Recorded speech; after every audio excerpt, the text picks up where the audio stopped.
Good afternoon, everyone.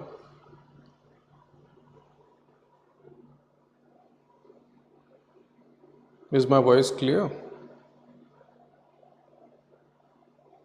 If my voice is clear, then tell me in the comments.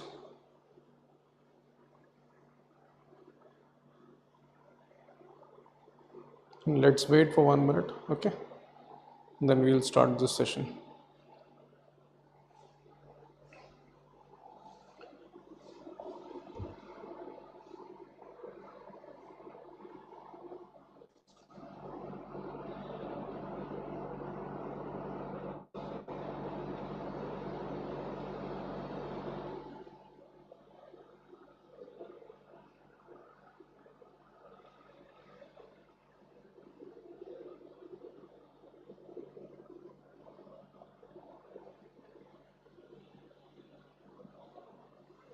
So in today's lecture, we will discuss about the specific agriculture and food management chapter from economic survey, okay? And as you all know, how much important this survey is from the perspective of NABARD examination, because statistics from this chapter directly comes over there, okay? So not only the statistics portion, but we will also see how do we use the content present in this chapter for the descriptive examination, okay? So this session will help you not only in terms of phase 1 as well as phase 2.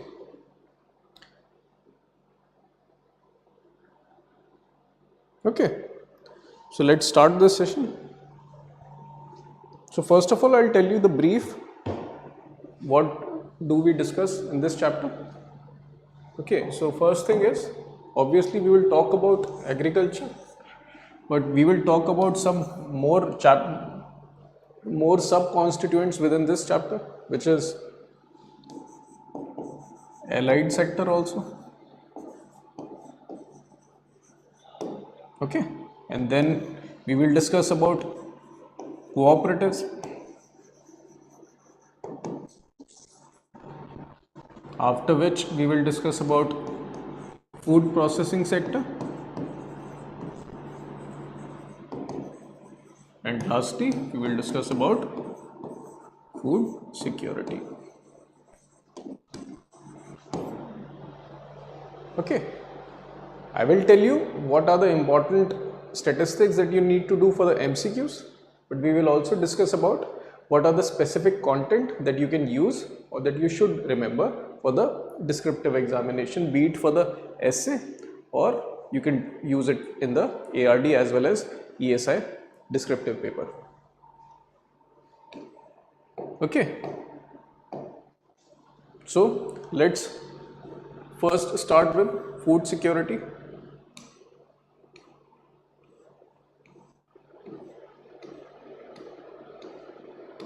So before discussing about any of the content, I'll just give you a brief about how do we plan on to learn this content. See, as I've already told you in the descriptive answer writing session, that usually what happens in the phase 2 examination, we follow intro, body, conclusion format.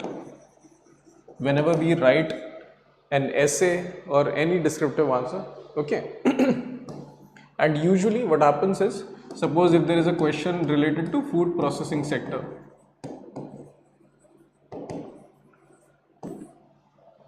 usually any examiner, if he or she wants to ask about food processing sector, then he will ask either importance about this sector in context of economic development, agriculture development or rural development, or they can ask about challenges and solutions under this sector, okay? Or they can ask about what are the government initiatives taken to promote this food processing sector. Okay, so whenever we study a topic, we have to prepare these three things for phase 2 examination. Okay, when we prepare these things, we have more than enough content to do any type of questions in any examination if any question come from food processing sector. So why am I telling you this? Because in each subsector that I have just mentioned, we will discuss in this format only. Okay, we will discuss about the importance of food processing, importance of cooperatives, importance of food security. We will see what are the challenges, what are the statistics, what are the current developments, and we will lastly see what are the major government initiatives that right now is functioning. And within these government initiatives, you will see various schemes as well as policies and statistics, stats or figures related to these schemes and policies becomes important for MCQs or phase 1. Okay, so in this manner we will comprehensively cover the whole economic survey chapter, and please pay attention in the class. I will try to be a bit more interactive because I will continue to ask you question of whatever I am explaining. Okay, so let's start with our first subsector, which is food security. So food security, it not only tells about the production capability of any country, but it also talks about whether citizens of this country are able to access that food in an affordable as well as easy manner. Suppose if we are able to produce 100 million tons of food production, but if our below poverty line population is not able to access those produce, then there is no food security in our country. So to make food accessible to the vulnerable sections of the people, the government actually came up with a legislation based food security mechanism. So why I am saying legislation based? Because there is an act that actually mandates the government to give or to provide food security for the whole nation. So what is this act? As you all know, it is a very famous act, National Food Security Act 2013. Okay, so this act actually mandates the government to provide affordable food grains to poor and vulnerable households. And how much people and how much population does this act covers? 80 crores. So more than half of India's population is actually covered into Food Security Act. Okay. So as we have understood that this is the legislation based Food Security Act, and we've also seen what is the act based on which the food security is being done. Okay, and then the question comes, how do we provide such food grains to people? Okay, so this is the food management program, and here you will see how does the procurement happens, how does the distribution happens, and how does the buffer stock usually go. So it contains of 3 steps: procurement, distribution and maintenance. Okay, see, if you find any confusion, just send me a text in the comment box. I'll explain you the concept. So usually what happens to provide food in an affordable manner, government, so suppose this is government, this is farmer, and this is priority households or NF, National Food Security Act beneficiaries. Okay, so what government does, it procures food grains from farmers and they provide minimum support price. Okay, so at minimum support price they procure food grains, and what does they do? They distribute it to priority households, these beneficiaries, at a little cost of rupees 1, 2 or 3. 3 rupees per kg for rice, 2 rupees per kg for wheat and 1 rupees per kg for coarse cereals. Coarse cereals is nothing but bajra and millets. Okay. So this is one function they do directly. And what about another function? After procuring grains from farmers, they actually form buffer stock. What does this mean? They actually store the grain into various warehouses. And what does this warehouses help in? So suppose if there is a lack of supply of grains in the market, then obviously you know from the law of demand and supply, the prices of such grains will be high.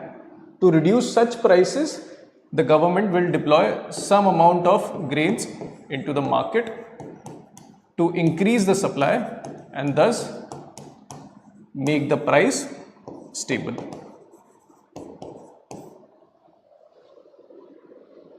Okay, so I hope you understand this whole mechanism with which government actually performs food management. Also food security. In this way it provides to National Food Security Act beneficiaries. And within those beneficiaries there are two kinds of ration cards that actually is made. And what are those two kinds of rations? We'll see. So first of all, two ration card types. First of all, priority household ration cards, and who all people are included within this ration card? A transgender individual, a person who is unable to use more than 40% of his body, physically disabled, you can say, physically handicapped, households belonging to tribal groups, households with no shelter, that have a widowed pension holder, and households living on alms. Alms means basic food that mostly people provide to them. And then there is another ration card which is Antyodaya ration cards.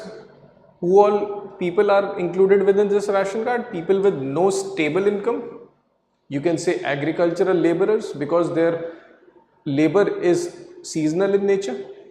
Okay. Men and women above 65 years of age, senior citizens, and laborers living on daily wage, rickshaw drivers and coolies. Okay, so if there are two different kinds of ration cards, obviously there will be two different kinds of provisions of food grains. And what are these two types of food grains? This households receive, let's see in the economic survey document.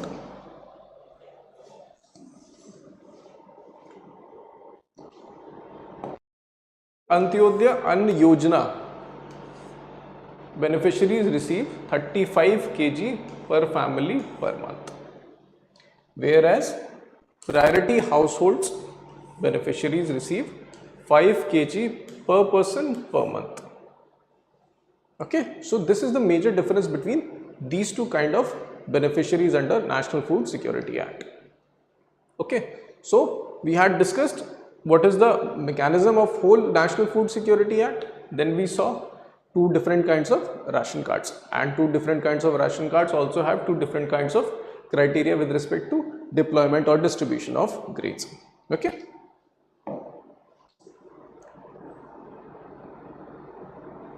Next is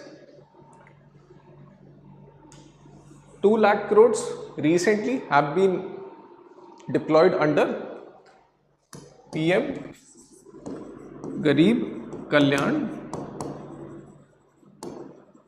Ann Yojana. It was also announced in Union Budget 2023-24. Okay, where the government said that we will extend the deployment of 5 kg of food grains per person free of cost for the next 1 year. Okay, for the next 1 year, that is from Jan 23 to 31st December 23. Okay, remember these key things, because what usually happens in the examination, although you know the content what actually was there, but these specific things gets asked in the examination. Okay, and that thing like 35 kg and 5 kg, such small numerical statistics figures are important in context of phase 1. Okay, so now that we have discussed the mechanism, now let's discuss what was the procurement figures in the previous year. So as per economic survey, we are talking about Kharif marketing season. Okay, so under Kharif marketing season, 581.7 lakh metric tons of rice was procured. Okay, and that was of 2021-22, but in this year 355 lakh metric tons was procured. Why this was lower in this year? Because as you know, in the previous year and the year before that, COVID pandemic happened, and at that particular point of time, various laborers actually suffered on account of lockdown. So at that point of time, they required such benefits. Okay, now we saw Kharif, now we will see Rabi marketing season. In 2022, 187.9 lakh metric tons was procured against 433 during previous year. Okay, and there was another reason attributed to why procurement was less during this year, because market price was more than MSP. So obviously farmers will prefer to sell at market price rather than MSP, because MSP is provided so that if market price is less than MSP, then farmers should not incur losses and they get assured income. But if market price is higher, why will any farmer will sell at MSP? Okay, so these are the two reasons because of which the procurement was less this year. Okay, so these are the things that we had discussed. Now we will discuss about the government initiatives with respect to food security. Okay, and as we understood about food security, that we have to increase the access. Okay, so to improve access, this I have already discussed, that Garib Kalyan Anna Yojana was launched. Okay, 5 kg additional food grains per person per month was there, and this was extended till December 2023.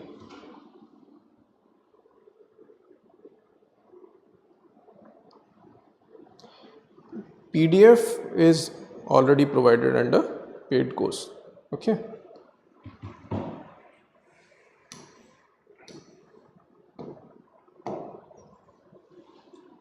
so now let's discuss food subsidy bill.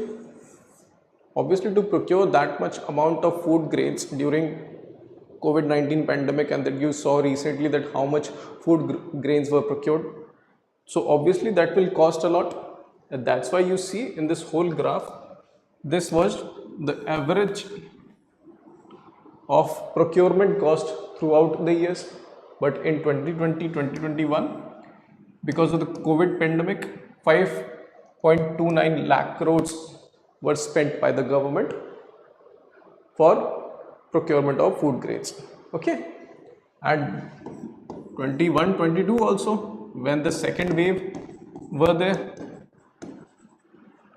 so 2.88 lakh crores was the food subsidy bill during that time also. So first of all, remember these things, these figures. This thing can directly come in the examination. What was the food security bill during 21-22?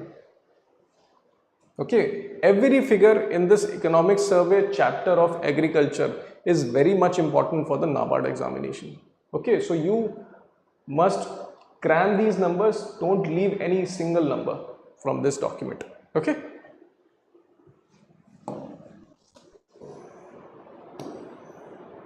And lastly, one nation, one ration card scheme. So what happens usually? Ration card are usually found by local district office, and as you know already that various laborers from various northern states go to southern states for work, and if they need their allotted food grains from the ration shop, they should have a mechanism through which they can actually go to any type of office within state or any other state, so to procure that. So actually that's why government came up with this one nation, one ration card scheme, where a laborer having origin from Bihar or UP can access food grains in Maharashtra or Karnataka. Okay. So it says that it helps the migrant beneficiaries access their food security entitlements from the fair price shop of their choice by using same ration card, okay, within another district of same state or some other different state. Okay. And what is the current developments?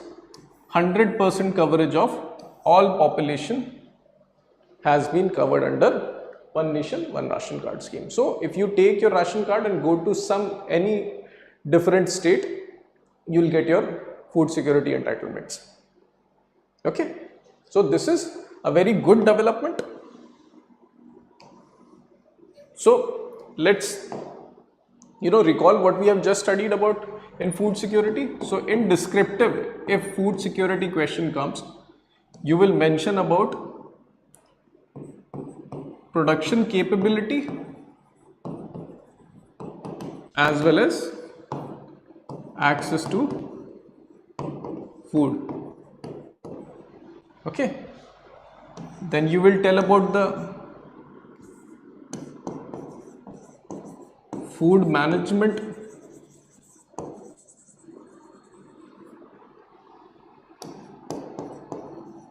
mechanism, where procurement, distribution as well as buffer stock is maintained. Then you will talk about food subsidy bill.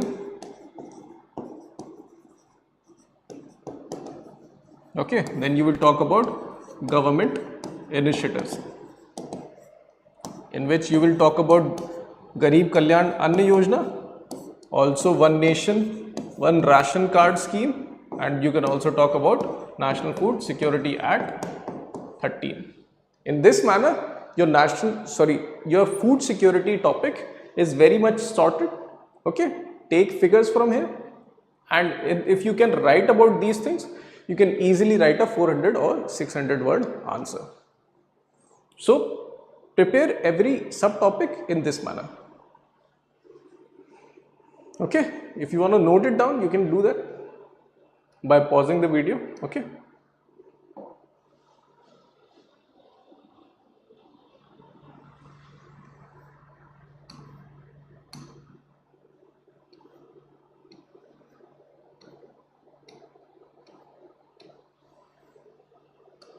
Now let's discuss food processing sector.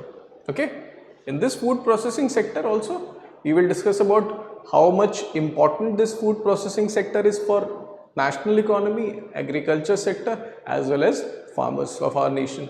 Okay, and how much does it help, and what are the challenges it suffers, and what are the way forward that we can adopt for the food processing sector. And also lastly we will discuss what are the various government initiatives to promote and develop food processing sector. Okay. So the importance of food processing sector can be attributed from strong connections and interaction it promotes between industry and agriculture.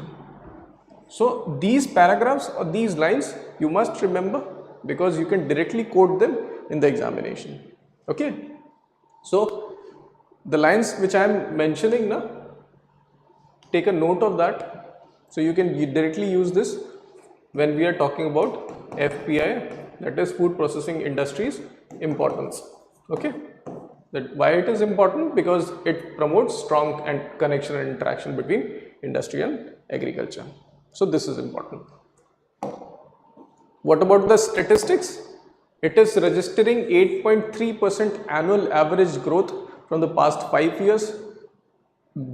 This is more than the national GDP growth rate. So as you can see, this is very a good sunrise sector.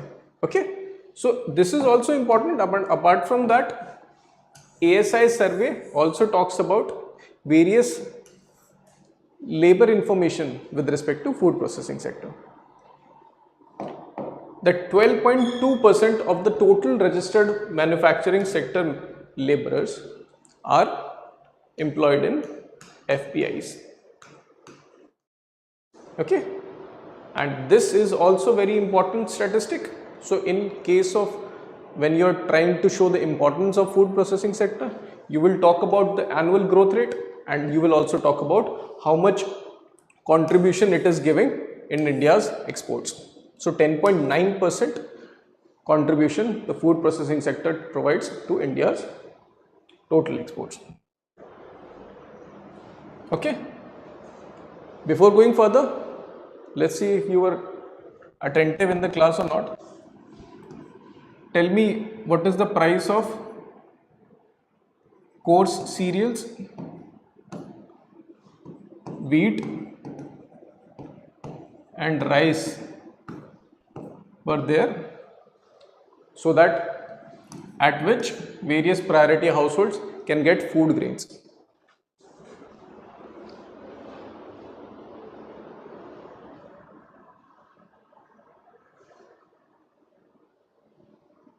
Kirti is right.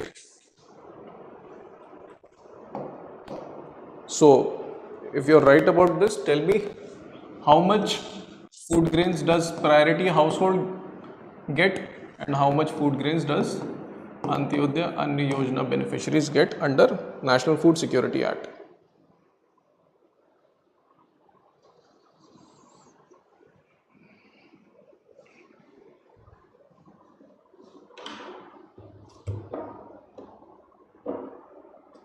Kirti is saying priority households 5 kg per person per month.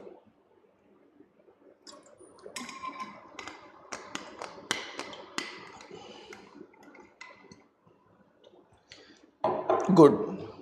Both of this is correct. In Antyodaya Anna Yojana, 35 kg per family per month is the food grains cap. For priority households, 5 kg per person per month. Well done. Well done both of you, Kirti and Mosmi. Okay, so please do remember the average annual growth rate for FPI and 10.9% of India's 10.9% contribution of FPIs. So this paragraph you will remember in context of when we are talking about importance of food processing industries. You will see that first of all, why food processing industries are growing. Importance of processed foods is growing in consumer basket. So as I'll show you various types of processed foods, you will realize that yes, these things are really increasing in the consumer basket. So these are the 4 types of processed foods. Group 1, unprocessed or minimally processed. Group 2, processed culinary ingredients. Group 3, processed foods. Group 4, ultra processed foods. So as you know, bread, cheese, chips, pizza, various things, these are actually increasing in the consumer basket. Most of you, even me also, crave for pizza, burger. So considering the importance of these processed foods in the consumer basket, there is a very immense growth potential in context of food processing sector. Okay. Also, this sector pushes diversification as well as commercialization in farming. Because as you all know, the company lays actually connects with various types of farmers. It actually commercializes the process of potato farming. So obviously food processing increases the commercialization. It improves the efficiency, because if the private sector or the industry is involved, it will come with various types of operational knowledge that will inculcate into the farming sector, which we all need. Enhancement in the income of farmers, very much important. Expansion in the avenues to export agro foods. And lastly, as you all know, employment opportunities will increase.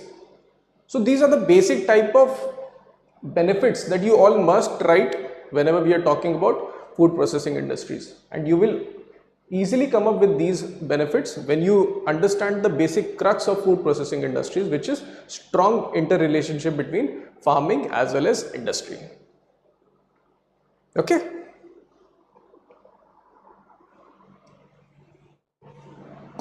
So this is important from descriptive point of view. Next is, what are the challenges associated with the food processing sector? There is a report of Niti Aayog strategy for New India. You will remember this, you will quote this in your examination. This will give you an edge in that particular exam. Okay. So according to Niti Aayog's strategy for New India, there are two types of major challenges with respect to food processing sector. So first of all, it is cold chain infrastructure. So cold chain infrastructure is usually like, at small scale, fridge, but in warehouses there must be a proper infrastructure to store perishable foods. Perishable foods mean that have very low shelf life.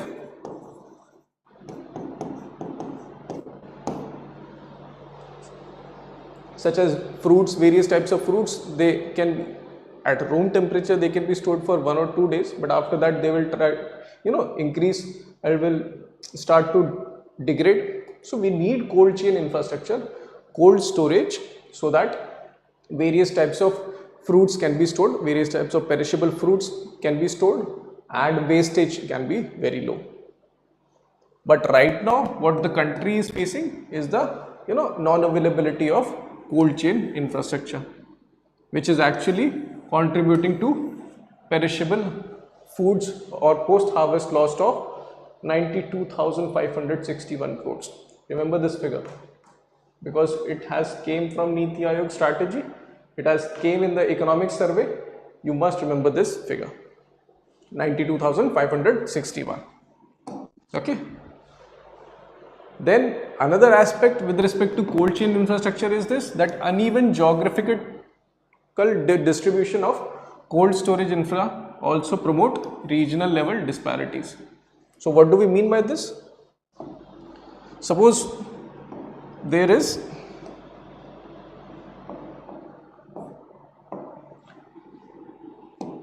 as you know, in India, most of the coastal states, because their exports industry is very strong, they have very good cold chain infrastructure.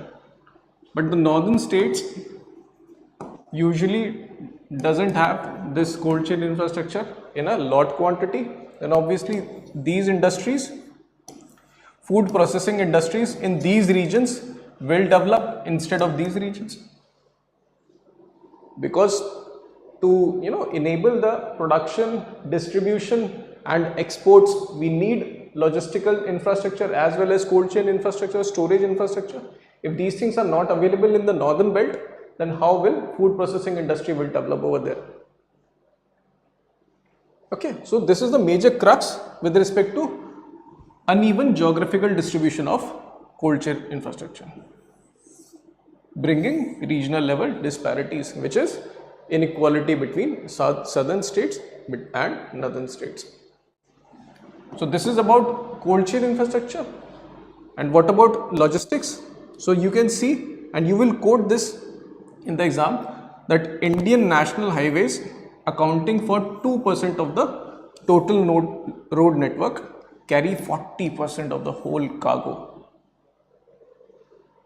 So you can understand that how much overburdened the Indian national highway network right now is. So that's why you must have heard about various type of initiatives that the government is taking, such as dedicated freight corridor,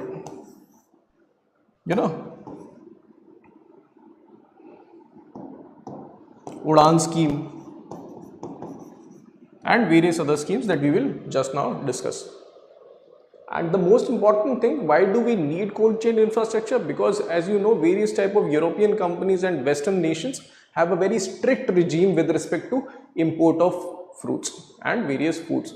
So if the exported food is anyway nearby degraded, then obviously the probability of rejection of our food exports is higher.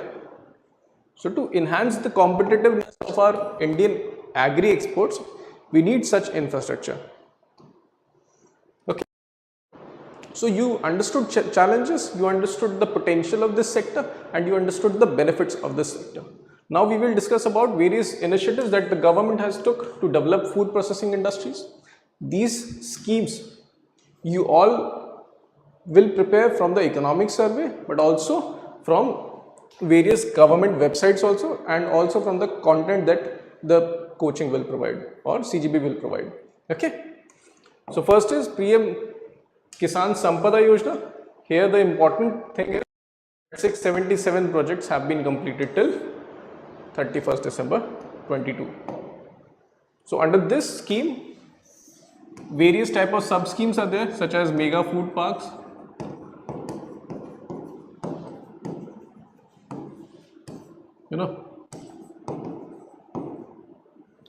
agro clusters scheme for building cold chain infrastructure, and others. Okay, we will see it when we will study about various agriculture as well as food processing sector schemes. Next is PM formalization of micro food processing enterprises. So through this scheme, the government is actually trying to bring unorganized sector micro units into the formal segment, so that what are the benefits they can avail? They can avail the benefits of credit and various types of government schemes that are available for formal micro enterprises. Okay, so this is important from that perspective.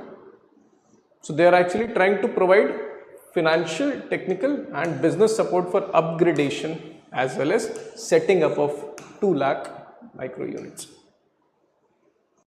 This scheme is actually adopting a one district, one product approach. So from every district, one product should be the topmost priority for food processing sector. So far, 713 districts with 137 unique products have been identified.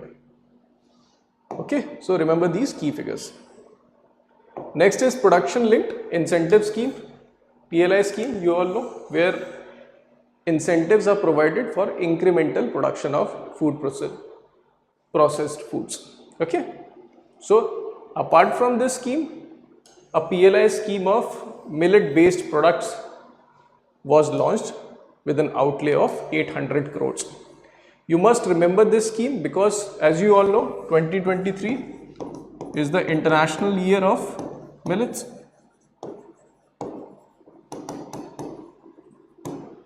Okay, so outlay of this scheme and any other details with respect to PLI scheme on millets, you must remember. 33 applications under phase 2 have been selected, which includes both organic as well as millet based products. And lastly, Krishi Udan 2.0, this was launched in 21 October. And what does this scheme do?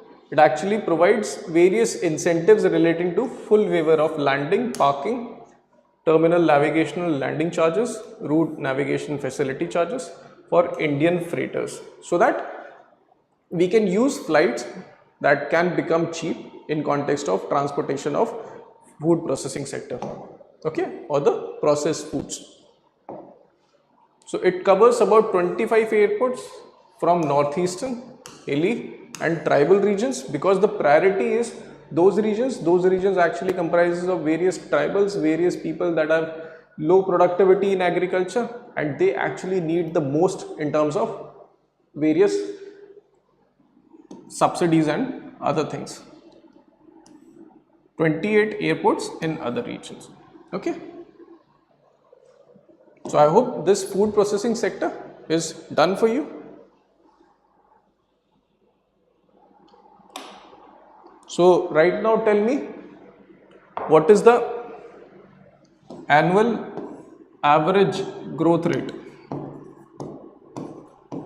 of food processing sector? Also tell me the contribution of food processing sector for the whole India's total exports.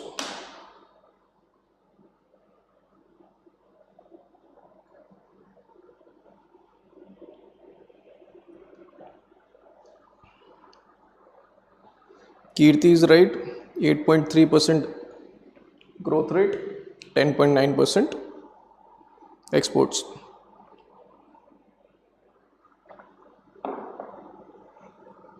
Good. Okay. Let's move on to the next subsector, which is cooperatives. This theme is very much important. This phrase you can remember for the descriptive point of view, which is Sahkar se Samriddhi, from cooperation to prosperity. So this is an initiative of government which is actually trying to utilize the power of community based participation in context of rural development as well as farmer development.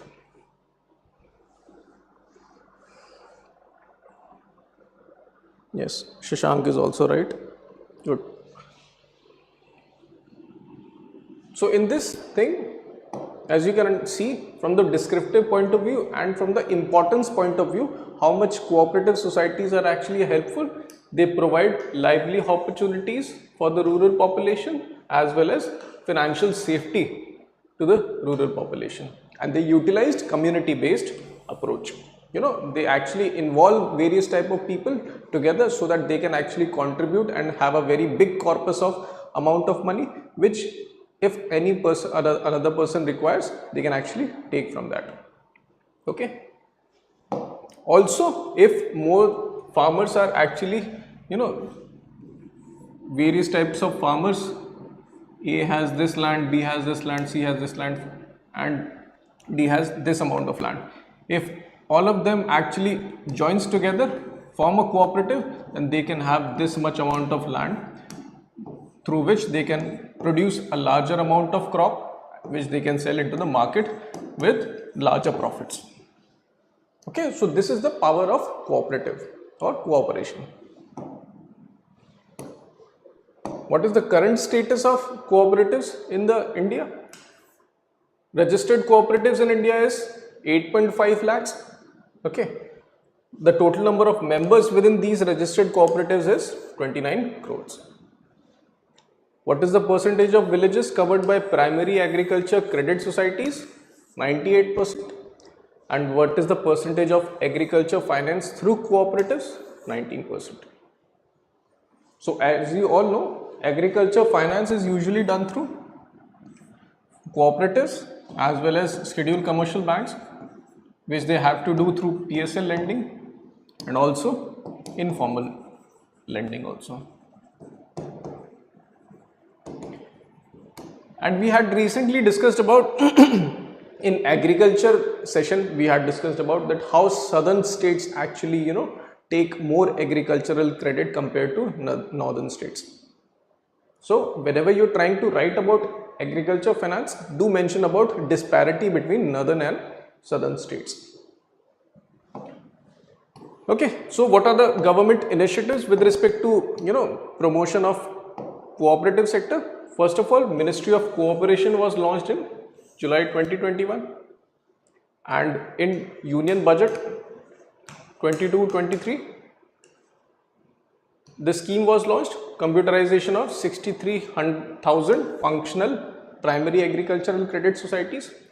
You will actually read about this scheme because 2516 crore corpus have been allotted for this scheme. So you will remember this data also. So that is why I am telling you, any scheme that has been mentioned under this document within the agriculture chapter, you must prepare, so that this increases the probability of scoring well in the examination.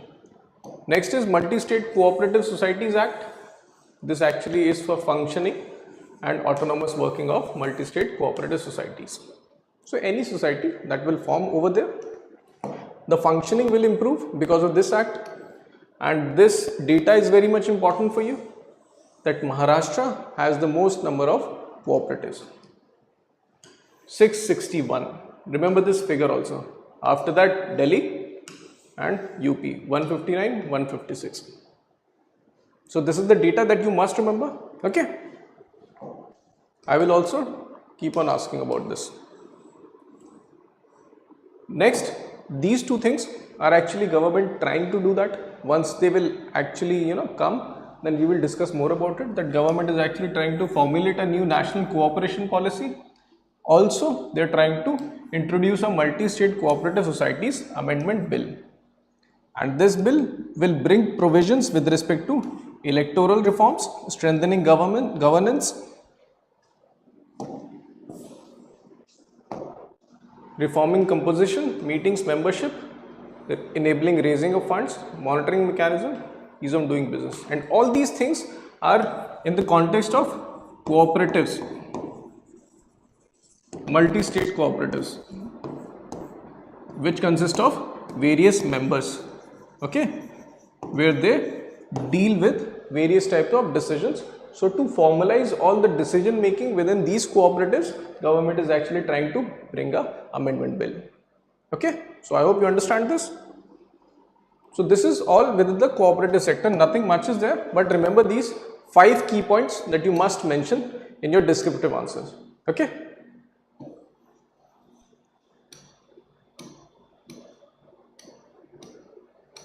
Now we come to allied sector. So before talking about allied sector, tell me how many cooperatives are there in India, and also how many members are there within those cooperatives.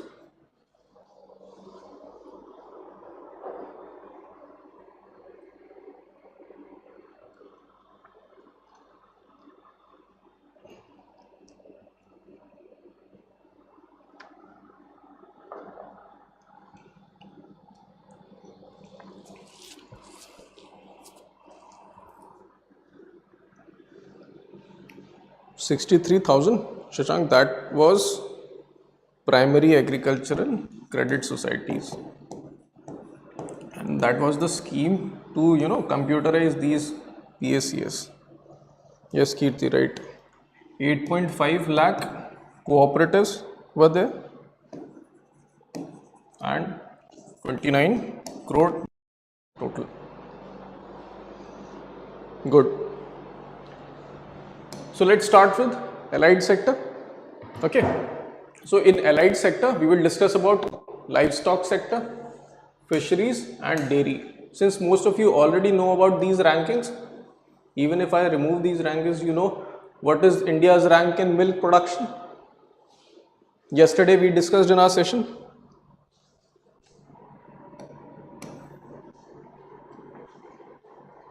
And India's rank in meat production and egg production also you tell.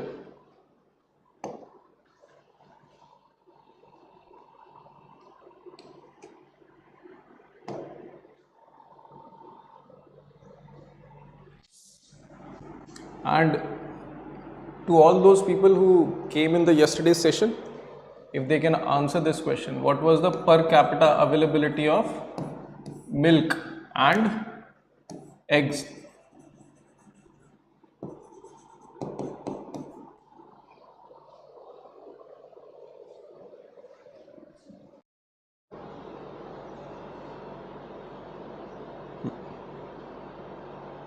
Egg is 95, yes.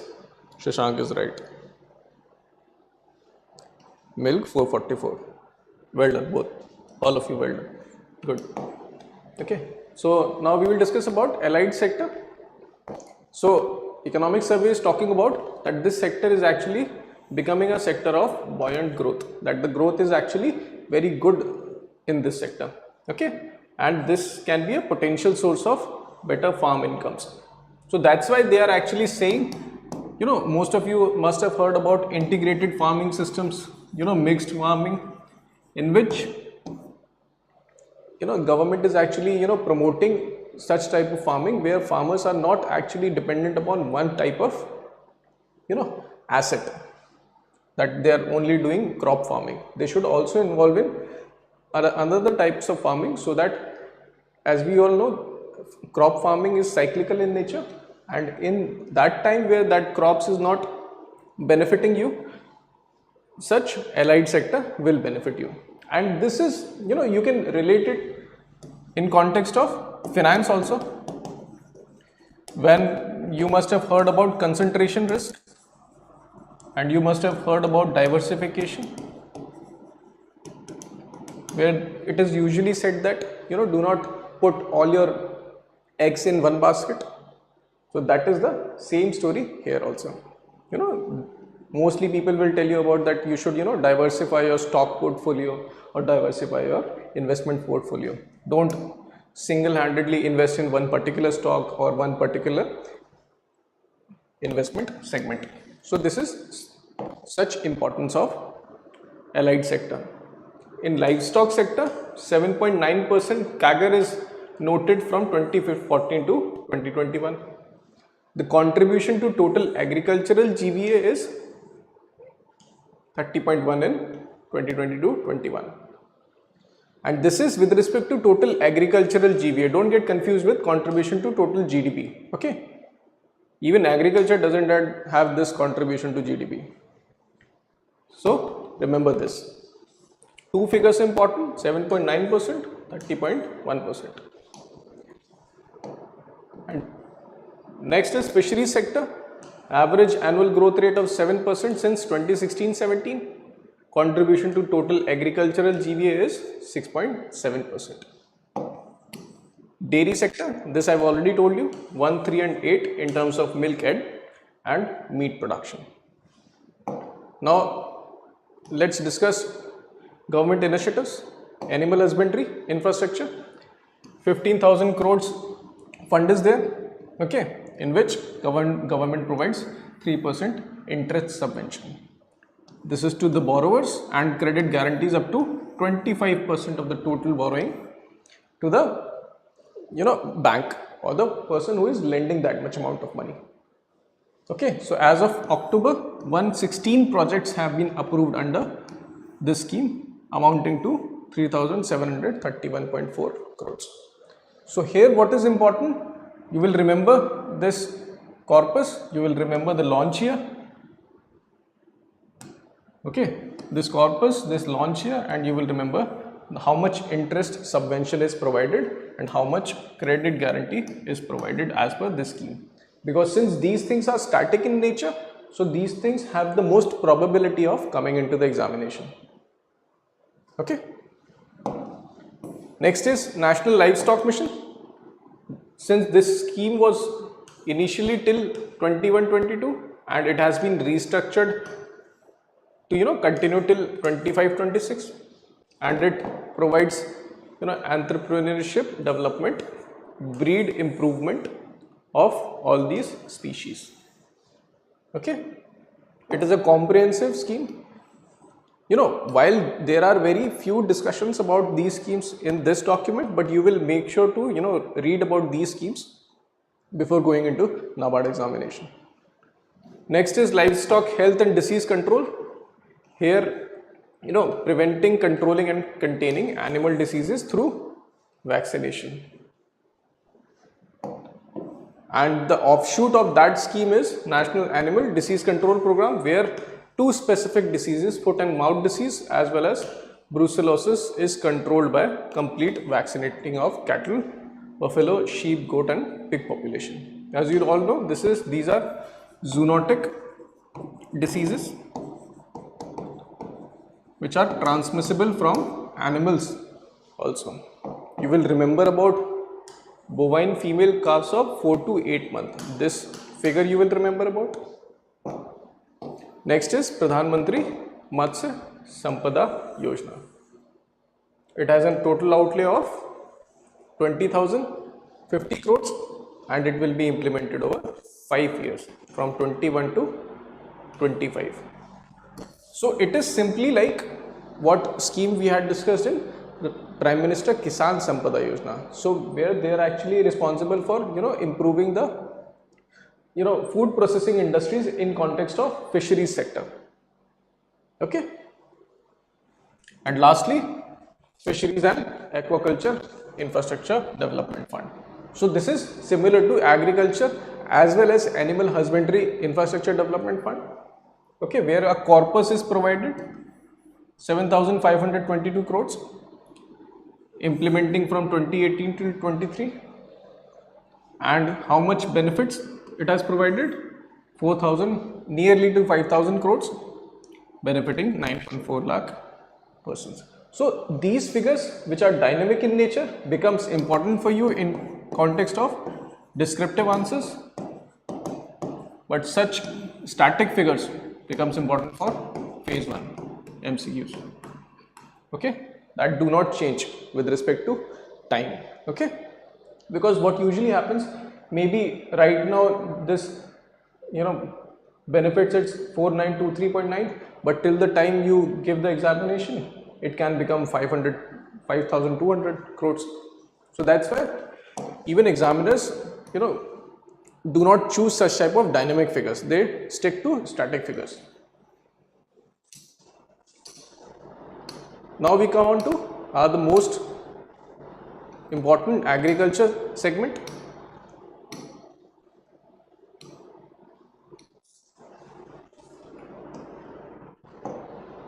Okay, so first of all we will talk about growth rate. In 2020 3.3% it reported, and in 2021 3.0 it reported. Okay, and recent figure you will remember, but in context of economic survey, and this growth rate of 21-22, don't get confused with respect to 22-23. Okay, so 3% growth rate for 21-22. Also, India emerged as the net exporter of agriculture products in 21-22, reaching an all-time high value of $50.2 billion. So you will remember this for phase 1.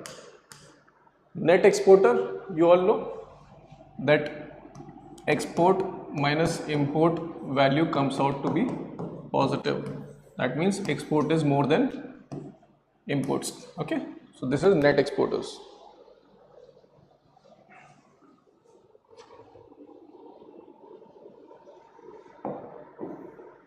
Next is production statements. So record production of food grains is there. So as per 4th advanced estimates 21-22, the data is given, but you will remember the latest data that we had just discussed of 22-23. Okay, so this is, you can prepare, just have a look at it, but the important data from your perspective becomes 22-23. So you can see pulses production higher than average 23.8 million tons in the last 5 years. And why this is higher? Because even MSP for pulses have been provided a lot. We will see in the MSP segment that how much, to promote the production of pulses in our nation, the government has actually increased the prices of pulses. So as per first advanced estimates, so paddy cultivation 3.8 lakh hectares less than the sown area of 411.2 lakh hectares. So this year 3.8 lakh hectares is less this time. So you can calculate, so it must be coming from to around 407 lakh hectares. But in Rabi, the area expanded by 6.6, So net increase came out to be nearby 3. Okay. Next is total food grain production, 149.9 million tons of paddy, of total food grains,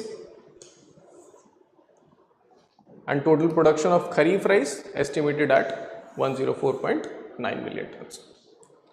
So remember these key figures: kharif rice, when the rice is produced in the kharif season, and when we are talking about total, then obviously it includes kharif as well as rabi. And this is minimum support price that we had discussed during food management program that we had discussed in food security segment. And also, as I've already told you, that how much MSP is provided for the pulses, tur, moong, urad, and you can see from 6,000 to 8,000 belt these MSPs are given for the pulses. Okay, so that farmers get attracted and sow these crops. So you will remember that these pulses have the highest amount of MSP, and you will also remember the latest figures of MSP that I had discussed in agriculture statistics video. Okay. Next is enhanced access to agri credit, in which the scheme that the government has launched is Kisan Credit Card Scheme, which was introduced in 1998 for farmers. And even in the agriculture video, we had discussed that in which state, how much Kisan credit cards have been deployed. So you can see banks issued credit cards to 3.89 crore eligible farmers with a limit of 4,51,000 crores. Okay. And in 2018-19, these figures are there. So just have a look at these figures. Don't fret over it. As I've already told you, these are dynamic figures, but we have to remember what the KCC is all about. Similarly, if you see this modified interest subvention scheme, MISS, in which short-term agriculture loan up to rupees 3 lakh is available at 7% per annum to farmers. So these figures become important, that 3 lakh loan is at 7% per annum, and in which interest subvention of 3% is given. That is, if the farmer actually repays the loan on time, so next time 7 minus 3 at 4% per annum, it will receive another short-term credit. So this is the incentive that the farmer gets for loan repayment, and it becomes important for healthy banking system also. So remember, the main thing is to remember key static figures. Okay, and latest figures for the examination. And this is the target of flow of credit to the agriculture sector in 22-23, it is 18.5. And what is current year agriculture target? Can anybody tell? This was announced in Union Budget.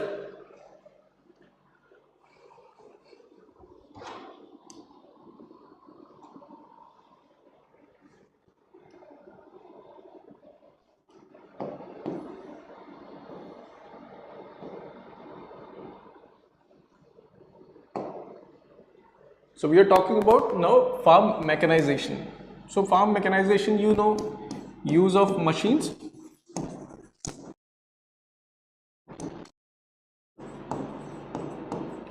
efficiency in farming.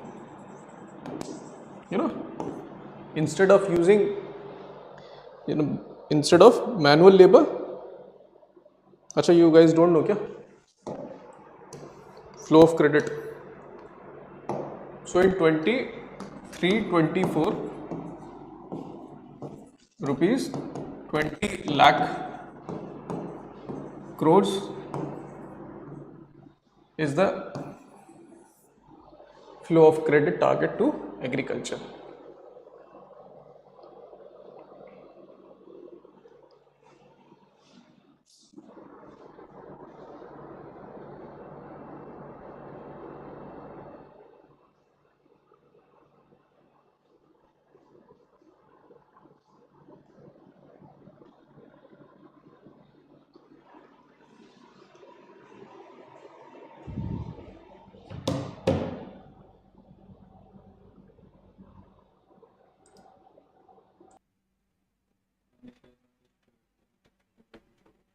हो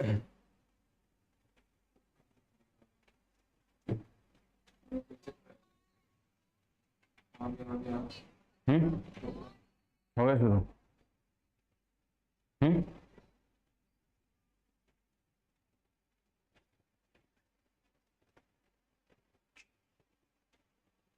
ठीक है,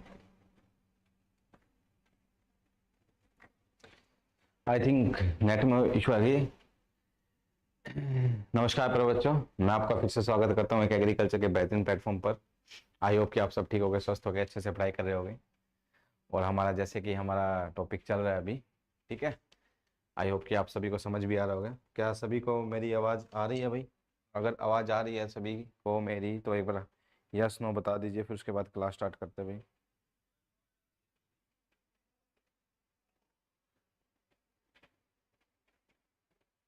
क्या सभी को मेरी आवाज़ आ रही है? क्लियर आ रही है आज आवाज़? क्योंकि वॉइस में थोड़ा इश्यू आ रहा था, तो शायद अब आई होप कि आपको अब वो इशू नहीं आ रहा होगा। ओहो, अब दिखाई दिए। ओके ओके ओके, मेरे को तो कुछ दिखाई ही नहीं दे रहा था। चलिए चलिए चलिए, अब आगे। Hello sir Soni Preet, course 1 wheat to rice, ये क्या है? ये कमेंट्स ऐसे 8 मीट, ये क्या आ रहा है?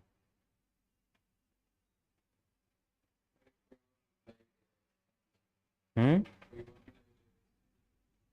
अच्छा